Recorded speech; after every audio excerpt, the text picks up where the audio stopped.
Hi, this is Vasvi Singh. I'm Chief Advanced Cardiovascular Imaging Fellow at Brigham and Women's Hospital in Boston. Today at FSCCT 2019 in the historical seaport city of Baltimore, I have the pleasure of a one-on-one interview with Dr. Leslee Shaw from Weill Cornell Medical Center. Dr. Shaw currently is a Chief Executive Editor at JACC-CV Imaging, and she is also past president of the Society of Cardiovascular CT and American Society of Nuclear Cardiology. She's also the only individual who has been a president of 2 medical societies within cardiovascular medicine. Dr. Shaw, thank you so much for joining us today in an interview with the first committee of the FSCCT. Thank you. Thank you for being here. Thank you for joining us in cardiovascular CT. It's an exciting time. It's an exciting time for women to join and to lead cardiovascular imaging societies, and it's so exciting to have somebody as bright and energetic and thoughtful as yourself being here. So it makes me feel like SCCT has a very bright future. So thank you. Sure, of course. So let me start by asking you, what do you think recently have been the key advances in cardiovascular medicine that have refined our insight of atherosclerosis in women? So the role of looking at sex differences has evolved quite dramatically over the last 20 years since I've been involved. And one of the really exciting areas has been to look at plaque imaging. So as you know, as an advanced imager, is that we have done a tremendous amount of work in cardiovascular CT in looking at atherosclerotic plaque, not just the presence of plaque, but looking at the composition, how large it is, some high-risk plaque features like spotty calcification, positive remodeling, and we're really able to provide a much more definitive insight into atherosclerotic disease risk in women. So that key factor is perhaps going to advance the field, and even though you're seeing just some preliminary papers on that, I think in the next 12 to 18 months you're going to see some really exciting papers about plaque imaging. Can we explain risk, for example, in the woman with non-obstructive disease? Do they have more diffuse atherosclerosis? Are there more high-risk plaque features? As you know, we saw that paper from PROMISE from Marish Ferenczak showing that actually high-risk plaque features were more predictive in women, which was a really, really exciting piece of information. I think you're going to see a whole lot more of an understanding as an example of how you can actually demonstrate ischemia in the setting of non-obstructive disease. Lots of things to come which will really evolve our understanding.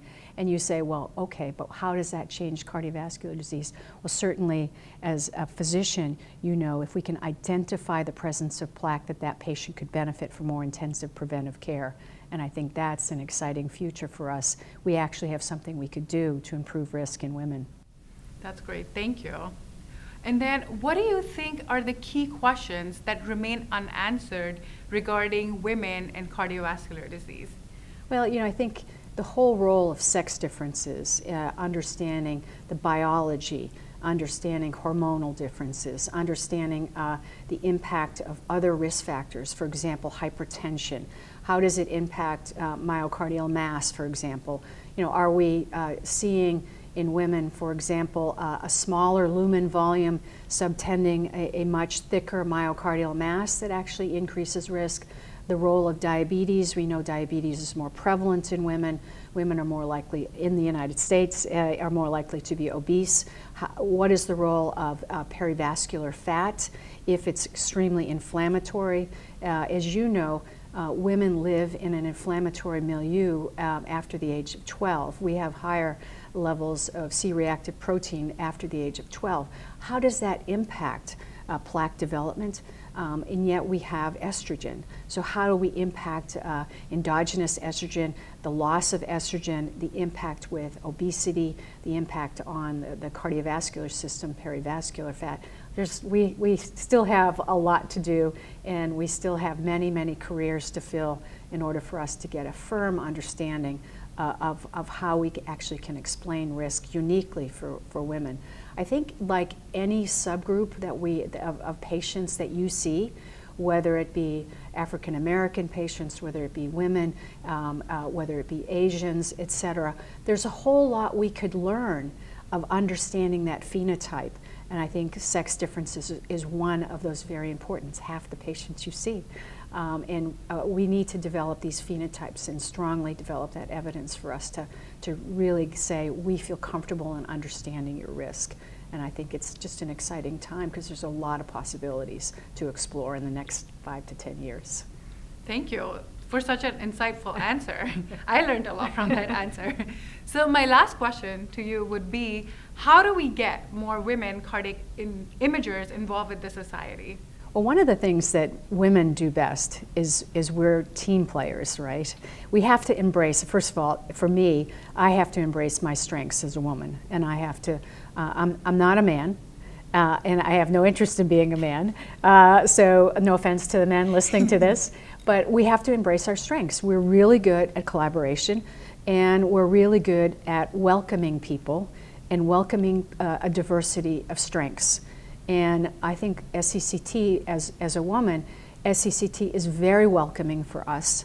And I think that this is a place, this is a home that you can be a leader in, no matter what your skill set. If you're a researcher, that's great. If you're interested more in education, that's great. But we are here to foster you and to help you take your career to the next level. The other thing is, I think, as women, is we just have to be more strategic. We often are quite busy, you know, at home, balancing the household, balancing your life, balancing your work. It's a lot to ask of any one individual. Women get asked to do a lot more. Again, no offense to the men watching this, but it's just the reality of where we are today. Embracing that, asking for help, reaching out to me, reaching out to you. What can I do for you? We are all happy to help, and I think one of the things Me Too has taught us is we need to be more supportive of each other and getting you to that place where you want to be in your career. We're all here to help with that.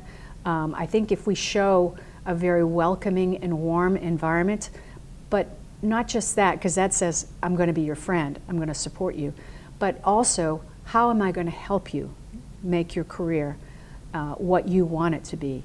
The thing is, about anything you do in medicine, you have to find that passion and you have to follow it. And how can I support your mission and your passion? And that's, I think, where SCCT comes in with cardiovascular imaging.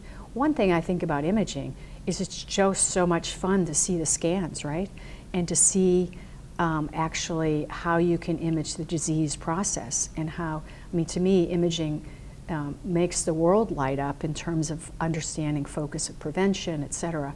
And I think getting women to see that and how they can contribute, and I think I have never felt in imaging that I was not welcome as a woman, never. And I have been president of 2 societies, as you said, and I think that's a great statement about what everybody could do in imaging, is they can come in, be leaders if they want, participate, educate, collaborate, get to know people, be leaders in whatever way they want to be. We're here and we're willing to support you. And so I'm hoping that your message and my message, that together our messages can be one of we're here, you know, we're going to be there for you, and what can we do to make your life better? And so SCCT is the place. Yes.